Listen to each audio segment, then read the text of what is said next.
Okay, so first, I wanted to correct a couple of things. One was there was a spelling mistake here, and secondly, there was also a change in after I went through the slides. It seems like Puranas and Itihasas were clubbed under Sutras, but actually it was under Smriti. Right, Smriti is what. So if you look at the structure of Hindu scriptures, there's Vedas, which is Shrutis, and then Smriti and Sutras, and under Smriti is your Puranas and Itihasas. The second correction was the spelling mistake, which was Vakas, it's Aranyakas, right? Aranyakanda, which is forest, right? That's why it's forest text. So those are two things I wanted to correct. So before we go, I think some of you, like Suchim just said, he saw the whole last class just before this. So he'll be having it fresh in your mind, but you guys have all been busy through the week. So I thought I'll revise a little bit. We started with why Vedanta. We said Vedanta because it answers questions which the seeking of the Vedanta is to find that thing which will answer every question, right? So that is why we want to learn Vedanta, so that we can start understanding our true nature and understanding everything else that we want to learn. Then we talked about organization of Hindu scriptures. I just went through that, so I don't have to go through that.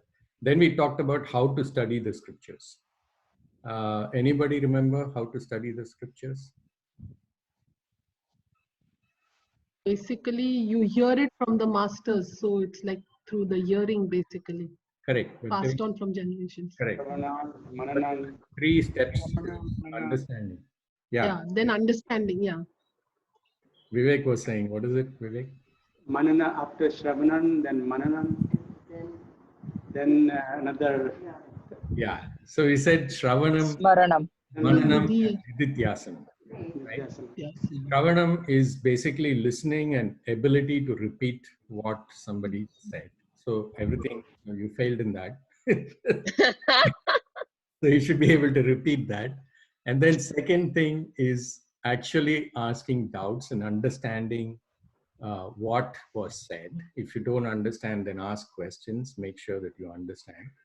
And then the last one is realizing, which is the only way it makes it real for you, right? So you make it makes it very real. For example, I mean, we took the example of the sky, where I said if the sky is blue, but then it's not really blue, I can explain the science behind it, but you don't realize it until you really see a picture in the space, or you go to space and you suddenly say, yeah, it's so true. So that realization doesn't come unless you go through that exercise of clearing all your questions and then actually doing it, right?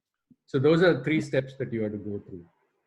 Then we talked about what is unique about humans. We talked about intellect and our ability to plan and think through, and therefore have a number of goals. There's one thing I missed out there, which was free will or choice, right? Humans always can exercise a choice. Unlike like if you're a tiger, you can't be a vegetarian, right? You don't have a choice. You just kill animals and eat. But human beings can choose. They can eat meat, or they can eat plant-based food. So there is a choice and a free will that comes into play. We'll talk about free will if we get a chance later. But basically, that's another. Can you mute all, please? Because I think there is some background noise coming here and there. So the others have to go on mute. But let's keep it open till we discuss some of the things, and then when I start yoga, you can all go on mute, right? So we talked about what is unique about humans, and we said that they have goals, and we said they have 4 goals, right? What are the 4 goals?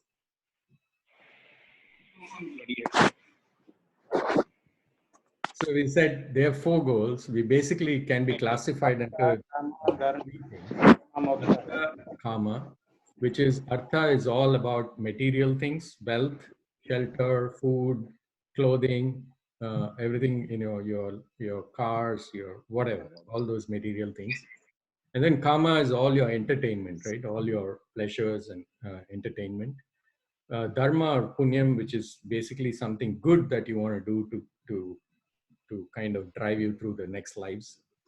And then moksha being the ultimate goal. And we said the first three are called prayas, which is basically things give you pleasures, and shreyas, which is the ultimate goal, which is moksha. Moksha means freedom from dependency on external things, right? So we don't want to depend on other things to be happy. Can we find happiness within ourselves? And that is the ultimate goal. That's what we want to achieve. Then we talked about Vedic lifestyle, which is Varna Ashrama scheme, right? Varna was the social scheme, and Ashrama was the individual scheme. And ashrama is basically your stages in life. You're a student, then you become a householder, then you become a ascetic, then you become a sannyas, right? So that's kind of how you progress. So that's what we talked about. Then we said, okay, how do I attain this fourth goal, which is moksha? How do I really get there? And we talked about three things. We said there is karma yoga, upasana yoga, and jnana yoga, right? So that was all we did in 1 hour last week. And so this week we're going to focus on karma yoga. So what is karma yoga? How do we exercise? How do we do that? So before I go there, I wanted to start with a question, which actually Vivek shared last week's recording with Raja, and Raja asked the question, which is a very interesting question. So I thought we'll start with that, and I got a couple of questions from Mukesh and Geetu. We'll talk about that also. So the question, basically, most of his questions were on this slide, right? This was the Varna scheme that we talked about, where we said there are categories, birth by character, by occupation, and we are classified in 4 different groups.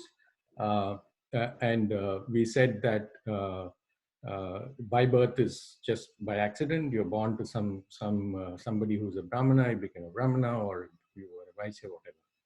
And then we said there are other 2, which is character and occupation. Occupation is what you do. And what you do is basically something that is equally important, whether you do sweep the roads, or whether you are the CEO of a company, or whether you are or a prime minister, or whatever it is. They are all essential for social organism to exist, and therefore they're all equal. Like our body parts, there is nothing which is superior to the other. Everything is required for it to function.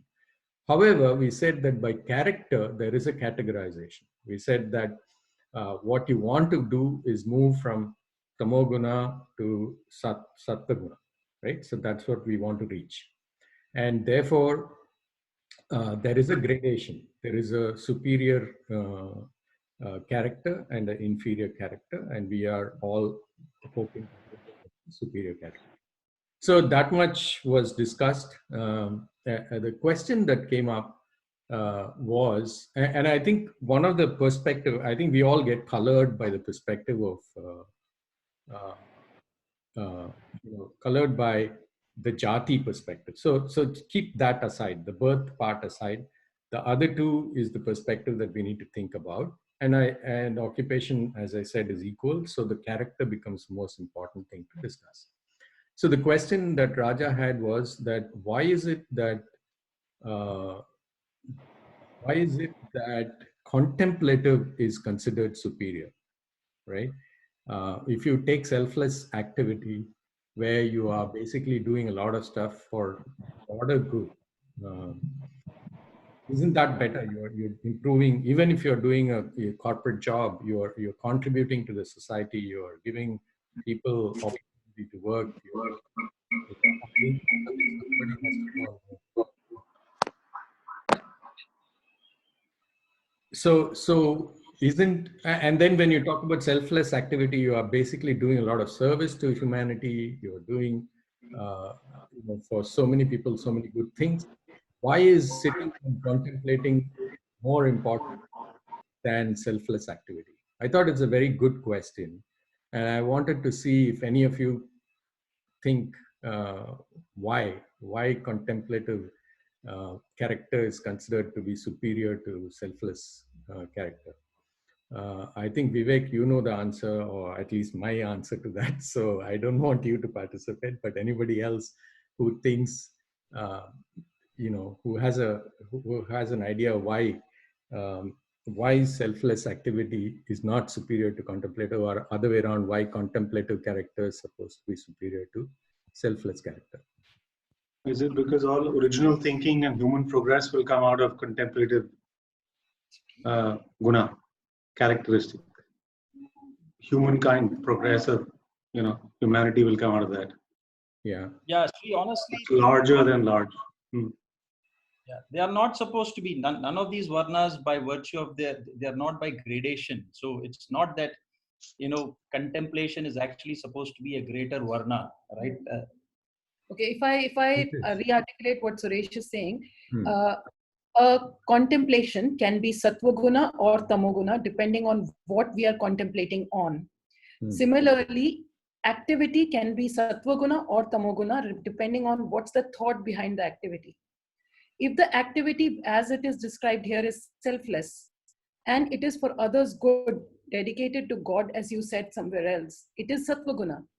Yeah, and correct. contemplating bad things can Is be tamoguna. So it is not that in absolute contemplation is better than selfless activity or any activity. That's not absolute. It's the thought I behind the act. understand. So let's leave out the good and bad. Why is contemplation? There is a gradation in character, right? There is a gradation in character, and we all want to go towards the inner inquiry. That's the ultimate goal, because that's what you want to do. There is a gradation there. Now, I agree with you that everything can be sattva or tamo or raja.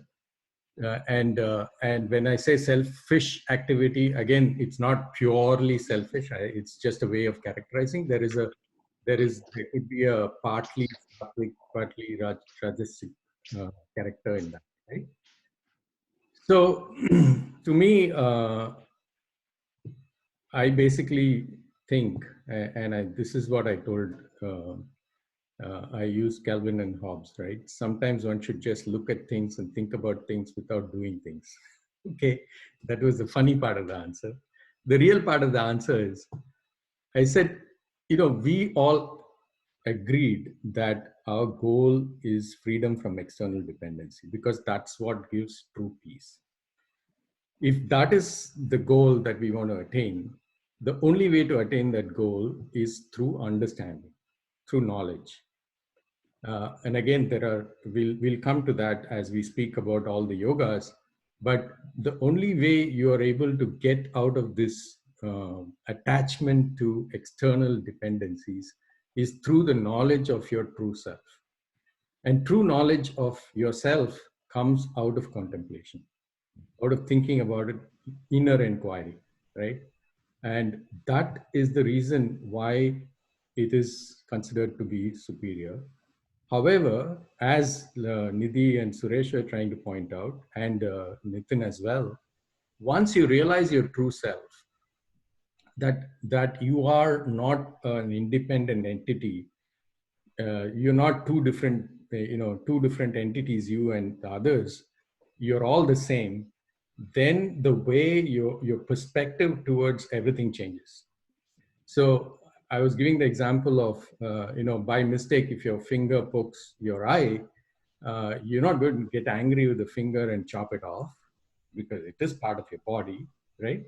You don't consider it as a harmful intent. It was a mistake.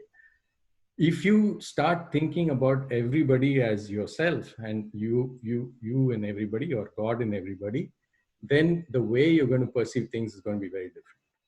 And therefore, your actions are going to be very different. So that is the reason why contemplation is good. So it's like, if you have an infection on your toe, and the doctor says, you have an infection, I need to give you an injection on your hand. You're not going to say, hey, why are you punishing my hand for the leg being infected, right? Because you're one system. So that realization of your true nature is what will make you act in a particular way, and that itself will translate into the selfless action, which is superior, which is sattvic, as Nidhi and all put it. And that's the reason why contemplation is considered to be superior. Okay, so I thought that kind of gives you a way to process what we've learned. Yes, some comment? Brilliantly explained. Learned so much. Yes, brilliantly explained. Thank you. So that was, I thought, a good way to start the session, because it also gives you some contemplation over what we learned in the last week. So one question, just following yeah. up from. Now there's a gradation in this guna from contemplation to the self. So all these four ones. So now, if everybody, because everybody is striving towards contemplation, right? That's what we are saying, that we are trying towards moksha, and for moksha we have to contemplate and acquire knowledge. So now, if everybody is going towards that, then will there be imbalance in the society? Yeah, so that's a good question, but the thing is that we're all born with certain vasanas, what they call as vasanas. Vasanas are innate capabilities, innate sense of priorities, right? We are all born with that, and therefore different people are at different levels with respect to that curve. Right, and that's why you have that classification by guna, to say some people are not yet mature enough or not yet gone through that journey to reach that inner inquiry, right? So will everybody reach that? It's great if everybody reaches it, but that's not going to happen, right? And it doesn't mean, so it's not like the moment you understand and realize the sky is not blue, when you go out and see, it is still blue, right? It's not like that's going to vanish. So the fact that everybody realizes a true self does not mean everything else is going to go away. We are all going to be in this world, and we are all have to work, but our attitude to that will be changing. And therefore, there will be much more balance than today. Okay, so I was joking about the coronavirus which is going on, and everybody is trying to find a cure. And I said, if only hunger was contagious, we would have solved the hunger problem long ago. Right? Because we don't feel the hunger, somebody else is feeling it. But if we start feeling it, which is our true self, then we will not have this imbalance in the world which exists. So that's a good, I thought, good segue into what we want to learn today. We want to learn path for attaining moksha, right? That moksha is what we want to attain. How do we get there? And that was one of the questions that. Can you, because of lots of background noise. Sometimes. Oh, is it? Can everybody go on mute? Can mute from yourself. Okay, is it better? Okay, so we're going to look at how do we attain moksha, right? And we talked about three things: karma yoga, upasana yoga, and jnana yoga. And Pamela and Mukesh, you had some related questions in terms of what do we start with? Is there a primary thing that we can do, and how do we go about it?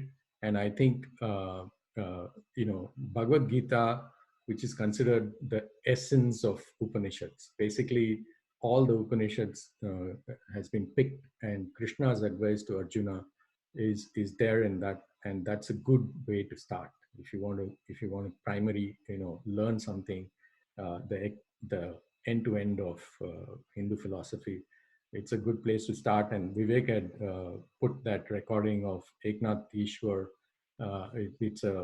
His book is very good, and you can read that. That's a good way to start. But in terms of how do I practically apply today, I think Karma Yoga is the best way to apply, and we'll talk about that today, right? So in Gita, in chapter 2, Krishna basically tells Arjuna, you know the situation, right? Arjuna is supposed to fight a war. Krishna was his charioteer, and he like sees his enemies, all uncles and aunts and cousins, I mean, uncles and grandfathers and cousins. And he says, why should I kill all of them? What's the point of this? I'm not going to do anything. And then Krishna starts to explain to him why he should. And in chapter 2, he basically talks about Karmayoga and Jnana Yoga. And he talks, that you have a duty and you have to do it. But at the same time, he puts Jnana Yoga superior to Karma Yoga. He says Jnana Yoga is the ultimate, but you have to act. So then chapter 3 is basically where he explains Karma Yoga. But it starts with a question. Arjun asks Krishna, hey, how you told me that Jnana Yoga is better. So why should I do Karma Yoga? Why don't I just go and do Jnana Yoga? I mean, I don't want to fight. I'll go learn. I'll get knowledge, right? So, so Krishna says, no, you have to do Karma Yoga. So it's like I can ask which shirt to wear, whether I should wear this or the other shirt, but I can't say should I wear shirt or should I wear pant. I need both, right? So that's the kind of analogy to say it's not one or the other, it's all three. Now, how do I apply all three? Where do I apply all three? And why do I need all three? We can look at this in a framework of problem. If there is a problem, what is the solution for it? And if that is the solution, what is the method to get to that solution, right? We can look at it in that framework. So the first problem, the biggest problem that we have is ignorance. Ignorance of what? Ignorance of our true nature. Ignorance of how do I get free of external dependencies, right? So basically, there is a lack of completeness in us. We are always looking for something which will help us to be completed or satisfied. And what Vedanta says is, no, you are infinite. You are the infinite.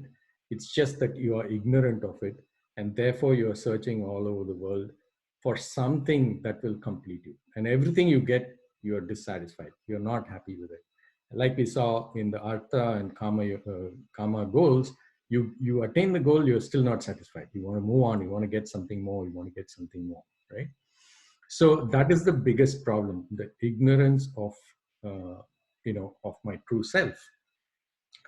And the ignorance is basically leads to desire, right? So ignorance, ajnana, it's called ajnana. Ajnana is no jnana. And therefore, I start looking for things. I desire for something. I think, oh, if I buy this big car, I'll be happy.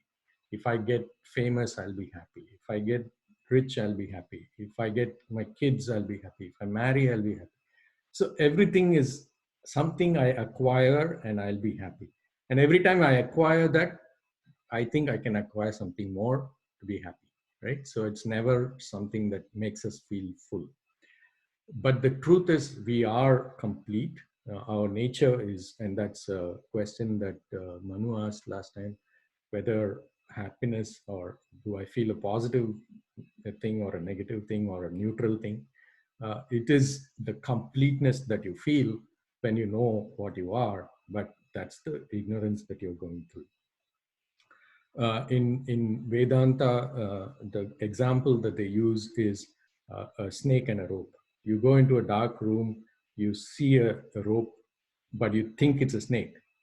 At that moment, you feel the snake is real. You feel your heart is pumping, you want to run. But the moment you switch on the light and you see the rope and the snake vanishes, the snake is not there. So the rope is the real, snake is unreal, but that's the perception that you have. And how do you get rid of that ignorance? The way to get rid of that ignorance is knowledge, right? Ignorance, if you're ignorant of, playing the violin, knowledge of playing the violin helps you. If you're ignorant of your true self, knowledge of true self is what is going to help you. And that is Jnana Yoga, right? That's what you need to get. But in order for you to get that knowledge, you need a mind which is focused. which you are able to focus. Unfortunately, most of us have a very unfocused mind. Mind is like a monkey, right? It keeps generating thoughts. That's the way it works. It keeps on generating thoughts, and we move from branch to branch. Eknath Ishwar, Vivek, you sent that book. He has an institute. He's no more, but he has an institute called the Blue Mountain Institute of Meditation in California. And I'd gone for one of their meditation classes. And he gives the example of, he's a Malayali, so in Kerala, when the elephant is taken on a procession along the streets, there are markets on both sides, and it tries to, it trunks keeps going to snatch the fruit, snatch the coconut, snatch whatever. So the guy, the mahout, who's actually driving the elephant, gives it a piece of wood to carry. And because its trunk is holding the wood, it doesn't, go around because it's got something in its hand.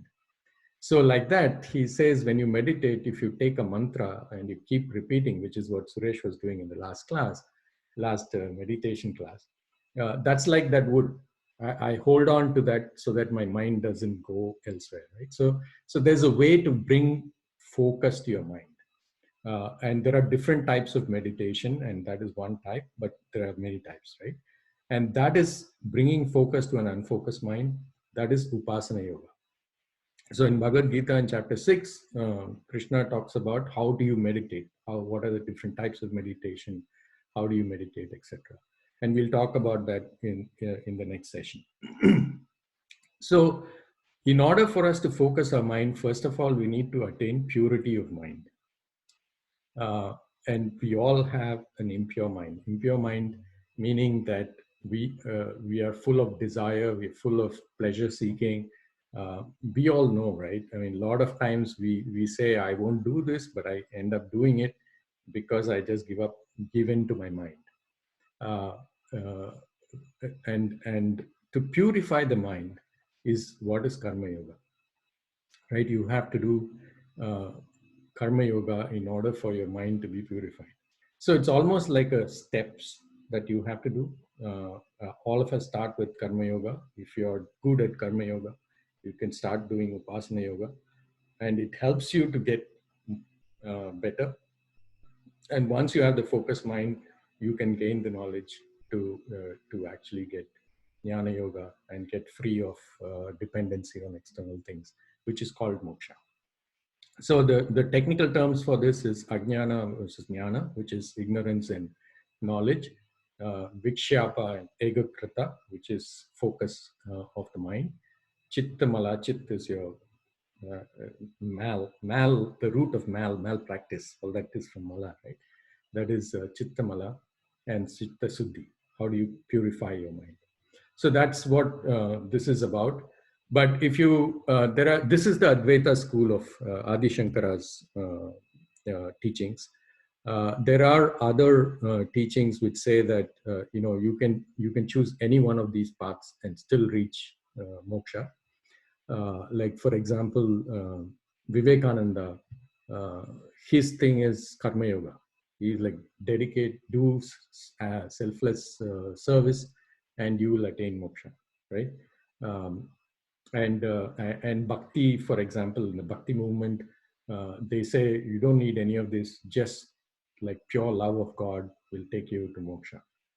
So there are different schools in that, but the school of Advaita, which is Adi Shankara's teaching, is that you have to do all three, and only jnana can take you to moksha. So what is Karma Yoga? We touched upon it in the last session, which is karma plus yoga is proper action with proper attitude, right? That's what gives you Karma Yoga. Karma definition. So what is karma? Karma typically means work, right? Something that you do, karma. It also has a different connotation. Most of Indian, when they say karma, it means, the punya and the papa that you've accumulated over a period of time, which dictates what happens to you. That's the cosmic result. We'll talk about that a little. but there is a different, when we go to Jnana Yoga, we learn a lot more about karma in that context. So in this context, it is work. But, if, for example, if the vacuum cleaner is vacuuming, now you have the robot which goes around, is that karma? No. There are some characteristics that are defined for karma. First of all, it has to be done by a living being. It has to be a living being functioning as an agent who's doing the work. That is the first requirement for something to be termed karma. The second requirement is that you have to have an experiencer, which is again the person. It's called Bhogakrita, the guy who suffers or enjoys the result of that work. That is the experiencer. There is a moral dimension to it. That means it is it's a choice that you're making to do. It's not somebody forcing you to do something. That's not karma, but it's a by choice. I choose to do this. That is karma. And the cosmic result, which is what we talked about, which is basically, one thing, every school of Hinduism or even Jainism, Buddhism, all of us believe in the karmic law of karma, which is essentially saying that when you do things, either it's good thing or bad thing, that means you get merits or demerits, and that accumulates. And when you're reborn, your past credits and demerits come into play as to where you're born, how you're born, in what situation you're born, and then that kind of plays through the rest of your life. So basically, when you don't have the knowledge, you are doing action. You are, because to satisfy your desire, to satisfy your pleasure, whatever it is, and that action results in karma or points, and that point gets carried through in your life, and that is what dictates uh, you know your circumstances. Like, I worked so hard but I didn't still get the result. It's not just you. There are other things that are at play, and those other things are kind of ruled by your cosmic result of what you've done, accumulated over your different births that you had. Right now, you don't have to believe in birth, rebirth, but the rest of it makes sense. That is what is called karma, right? Now, we said karma is this, but what is proper karma? What is proper action, right? There are three types of actions, which goes back to the characters that we talked about. First one is called sattvika karma. This is what is prescribed as compulsory for the person who wants moksha, right? Who's called mumukshu, the person who's desiring to attain moksha. This is a compulsory thing, so it's called niskama karma, which means you have to do it. It's prescribed that you do it.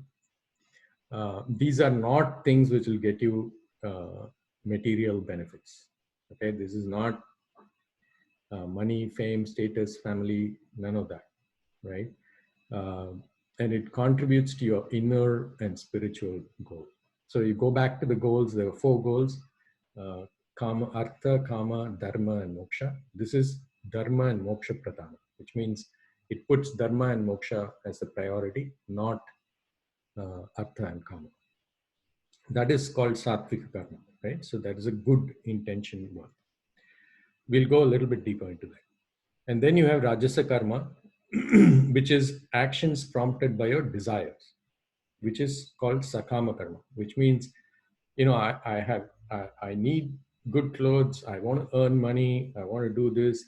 Yes, all this is permitted as long as it is done through ethical means, right? It's not through unethical means. So they are permitted, because as you saw in our ashrama stages, the householder needs artha and kama, right? He has to have some way of living and some way of providing life to his kids, etc. So this is called rajasa karma. It's mostly selfish. I mean, selfish meaning driven by your notion of who you are, which is this body and this mind, and therefore your family, your friends, your things, that's what you go by, right? So that's really what is Rajasa karma. And then you have Tamasa karma, which is really all the negative ones like violence, cheating, stealing, etc. This is called Siddha karma, which is prohibited. You're not supposed to do these, right? Those are the three categories of karma. So obviously the proper karma is the first one, which is Sattvic karma. That's what we are supposed to do. Now, what is Sattvic karma? Sattvic karma is kind of put into 5 sacred karmas, which is called Pancha Mahayajna, right? 5 great yajnas. First one is called Deva Yajna, which is worship of the Lord, which is a god, some entity beyond you. We'll talk about 3 types of different types of gods, etc. later, but we all have a concept of God, that is Deva Yajna. Worship of parents and forefathers, Pitri Yajna. This is the second, Mahayajna. The third is Brahma Yajna. Brahma Yajna means worship of scriptures, and worship of service to humanity, which is Manushya Yajna. And then you have the Bhuta Yajna, which is other living beings, every other living being. So these are the 5 compulsory Mahayajnas that you're supposed to do, right? We'll take each one of these and go through quickly.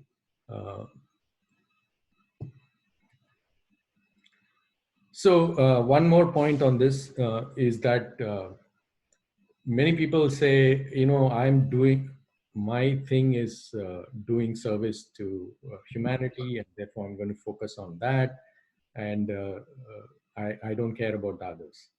But the scriptures say that it's like a balanced diet. You can't just eat protein. You have to have a balanced diet, which means all 5 you have to do, right? That's what it prescribes. Worship of the Lord, parents, scriptures, service to humanity, and other living. So what is Deva Yajna? I mean, you can do like rituals that are prescribed in the Vedas, or you could do simple puja, which many of us do in front of pictures or idols. You could do japa, which is basically chanting the name of the Lord. Repeat that. You can do service to temples. It's not just visiting temples, but giving your time and effort to temples. There is no material gain from this, right? It's a very simple way of deciding whether it is is it a Deva Yajna or not. When you don't have time, the thing that you drop first, that is most likely to be Deva Yajna. Right? So the first thing that is dropped due to lack of time is probably Deva Yajna, right? So you would say, okay, temple I can go later, or puja I can do tomorrow. I don't have time today. So that is what's called Deva Yajna.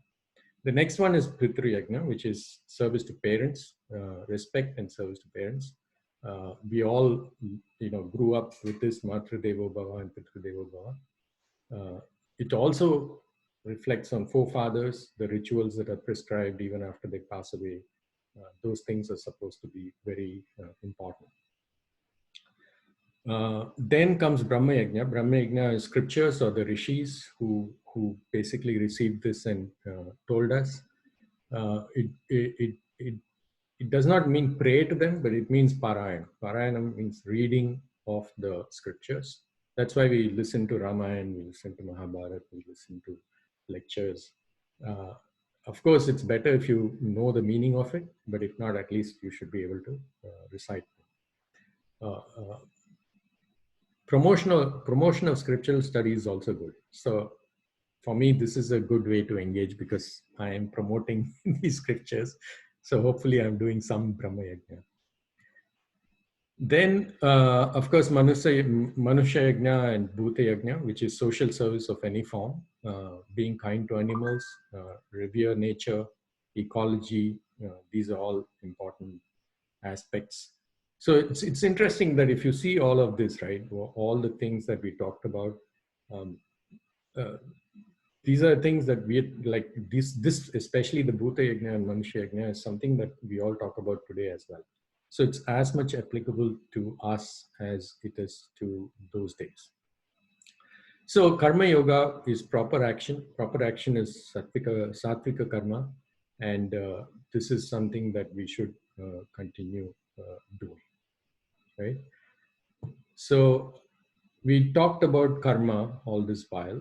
We said there are 3 types of karma, and Sattviya karma is what we should focus on. Sattviya karma is divided into 5 yajnas, Panchamaha yajna, and we talked about the 5 of them. Now we'll talk about what is yoga in the context of Karma Yoga. Attitude. Yoga is, doing the work, but doing it with a specific attitude, which is called samatvam or equanimity. That's what Krishna calls it in Gita. First thing is to have humility. Humility basically is because, as we talked about earlier, uh, it's not just you that achieves something. Yes, you need to work hard, you need to put your best, but there are so many other things that play into the end result, that whether you are victorious or whether you are successful or unsuccessful, you should be humble about it. And that is one of the traits, one of the attitudes that you should have. Second is acceptance. Whatever is the result, I should be able to accept. Third is non-comparison. Now, this is an important thing. Like somebody was giving me this example, right? So if you're given a job and you're paid $75,000 a year, and you're in that company, everybody is earning lower than you. You're getting 75,000. The same job you're given in another company, but you're paid $100,000, but everybody is getting more than you. Which one will you be happier? Right? Psychologically, most of us will be happier if we were in the first job, because we are getting more than everybody else. So it's always a comparison that comes into mind. And if you are able to keep aside the comparison, that leads to equanimity again. And then lastly, devotion. Devotion helps you in terms of acceptance. We talked about it in the last session, which is Ishwararpanam and Prasada Buddhi.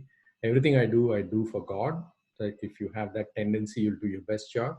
And then Prasada Buddhi is ability to accept whatever comes my way at the end of that job, right? That is working with full passion without,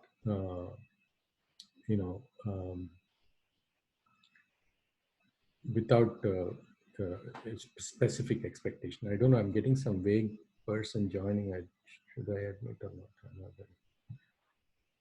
Okay, then there is 4 angles of looking at karma, which I'll quickly go through. One is take it as a commandment of the Lord. That's one way, right? So going back, if you look at it, you're saying, oh, don't do things which will get you material benefit. Do things with an attitude of equanimity. All this is easy to say, very, very difficult to do.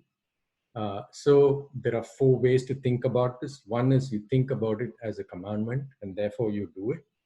The second is you do it with a sense of gratitude. It's again, one of my colleagues came to me and said, oh, I have to drop my kid, and then I have to pick up my wife, and I have to go shopping. And I said, just don't say I have to, you say I get to. The perspective changes. I've had this opportunity to pick up my kid. I have this opportunity to drop my wife. I have this opportunity to go. So feel gratitude for whatever you're able to do. That is one way of looking at this. Third way is looking at it as a purifier. We said that the reason we do Karma Yoga is to purify the mind. So that's the third way of looking at it. And the fourth way of looking at it is cosmic harmony, which is as a dharma, as a duty that we have to do in order to both social and cosmic harmony that we want, right? So why does Karma Yoga purify the mind? My interpretation is that, first of all, we are all obsessed with artha kama goals. That's our nature. We do that. And therefore, there is a big focus on myself and what I consider close to me, right? Primarily driven by that focus. And if you broaden your perspective, and the way to broaden the perspective is to do things not for yourself. And that's what all those five yajnas that we talked about, none of them was about us. It's all about your parents, your forefathers, your God, your scriptures, your others, the living beings, etc. So what that does is it's sort of broadens your perspective of who you are, or who you move beyond yourself, right? So you don't focus on yourself and your goals, and that gets rid of karma and krodha.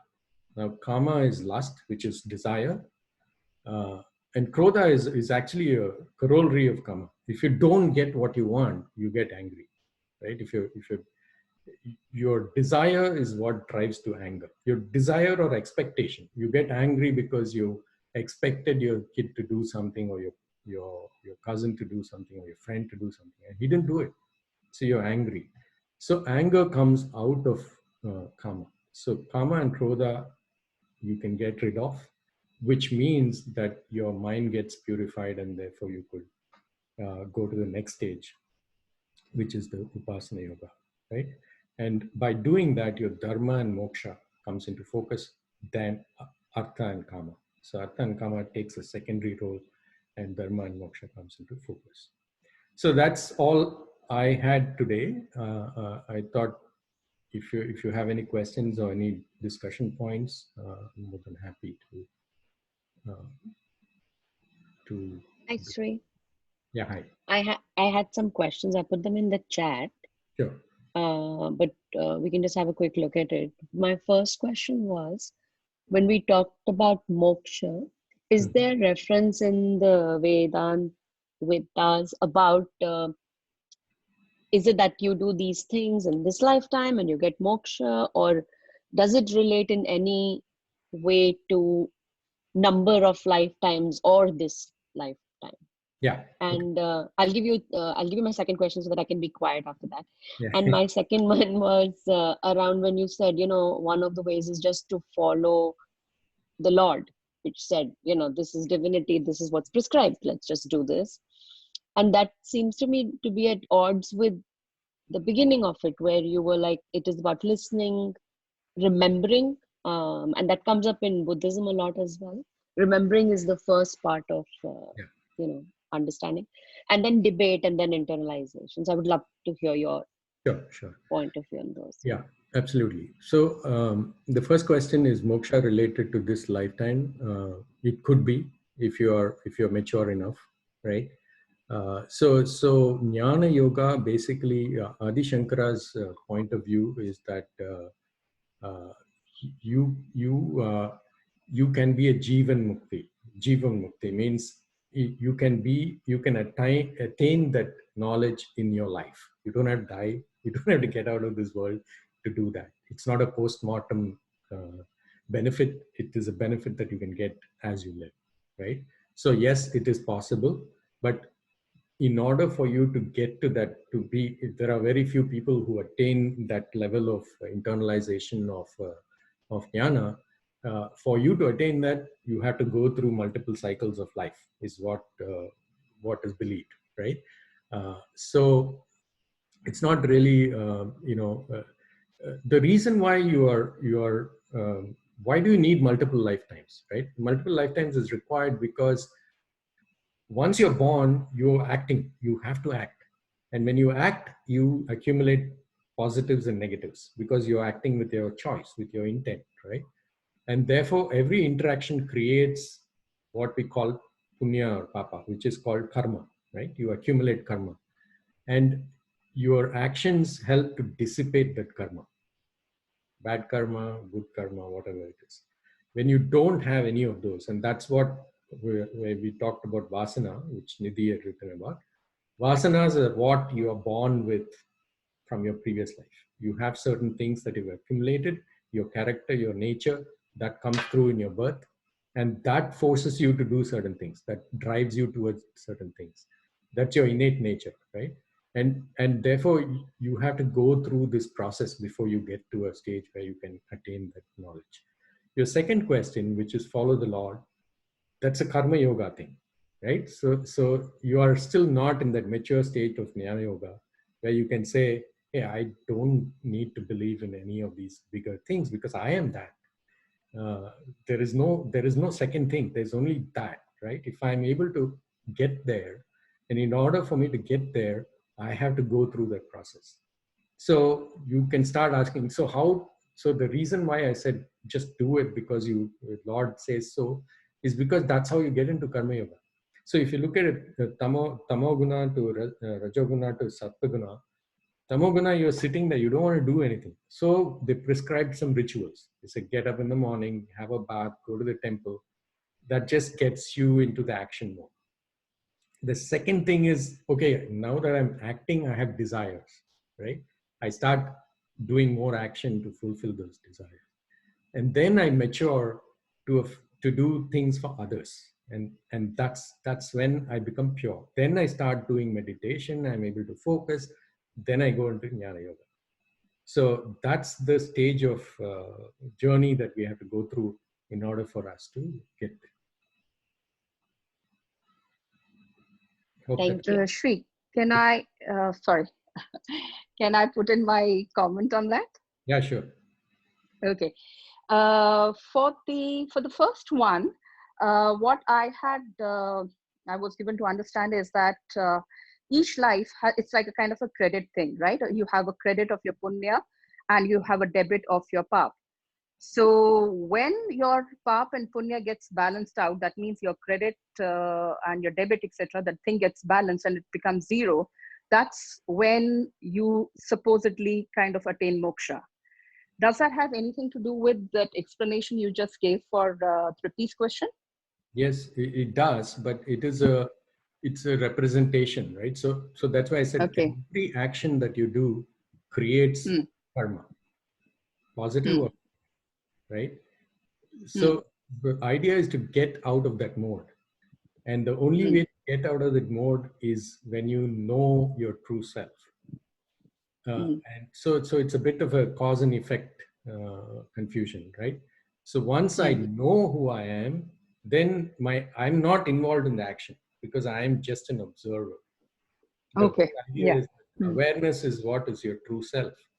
You tend to believe that the body, mind, and intellect is us.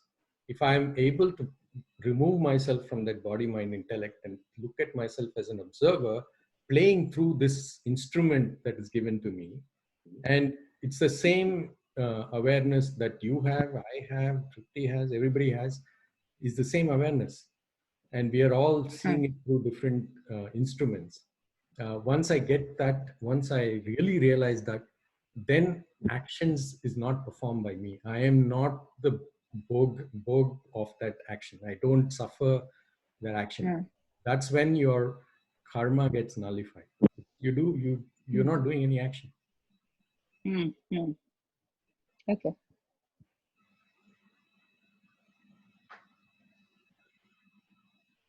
Okay. Sri, hi. Hi, Sri. Can you hear me? Yeah, I can. Yeah, okay. I was doing a lot of sravanaming, so I may not be putting the question properly. But see, the point that you raised about vasanas and sanskaras, or other way of looking at it, sanskaras, no? A lot of that makes us what we are, isn't it? Yes. You are, or I am what I am is because of that. Yeah. What do you think is that role that it plays in the karma yoga? Does it need to permit you to do karma yoga, or is it just an imagination that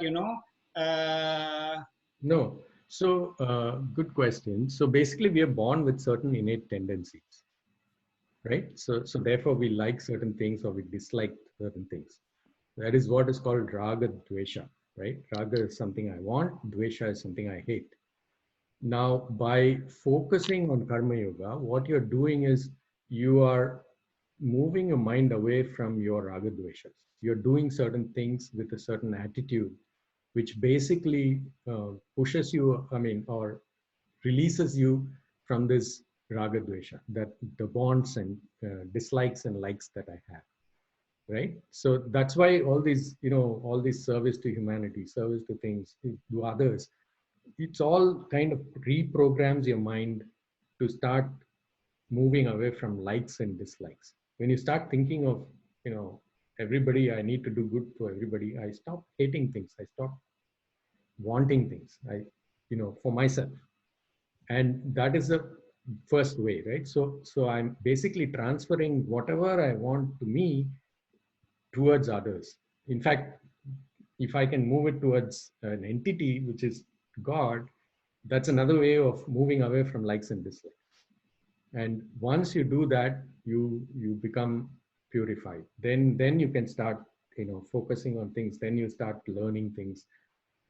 And we'll go through this whole karma thing in the next in the Jnana Yoga session, but that will help to clarify some of this. But the whole idea is, you move away from your raga dveshas and start looking at it from beyond that. Thank you.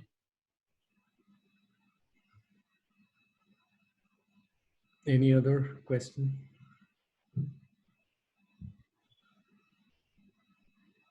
To put it across. Sorry. I have a question, but I'm not sure whether I'm putting it across properly or not. No.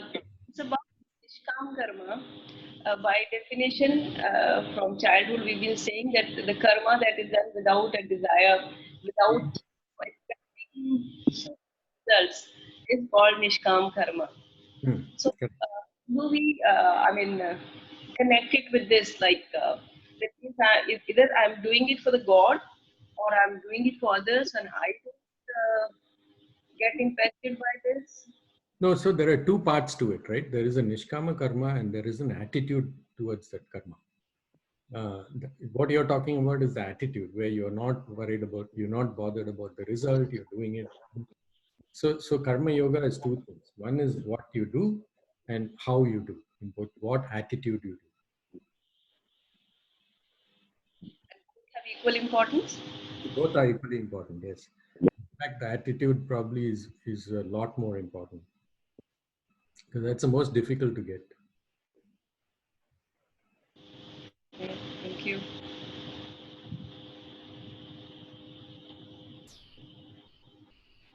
Okay. Any other? Is that so?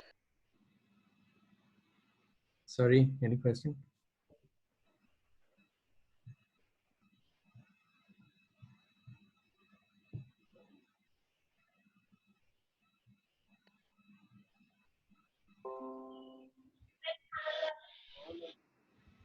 Okay, thank you.